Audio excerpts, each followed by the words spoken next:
Welcome to சமையல் treats. இப்போ நம்ம பார்க்க போகிறது கோதுமை புட்டு. ஒரு கடாயில் கோதுமை மாவை போட்டு வாசம் வர வரைக்கும் வறுத்துட்டு ஒரு பவுலுக்கு மாற்றி கொஞ்சம் உப்பு, தேவையான அளவு சுடு தண்ணி கொஞ்சம் கொஞ்சமாக ஊற்றி மிக்ஸ் பண்ணணும்.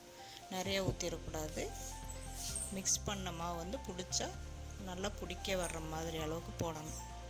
இப்போ பெனஞ்ச மாவை ஒரு மிக்ஸி ஜாருக்கு மாற்றி கட்டி இல்லாமல் உதிரியாக பல்ஸ் பண்ணி எடுத்துக்கோங்க. ஒரு இட்லி சட்டி அடுப்பில் வச்சுட்டு அதில் ஆவியில் இப்போ நம்ம பல்ஸ் பண்ண புட்டு மாவு வேக வைக்கணும். 10 நிமிஷம் வெந்தால் போதும்.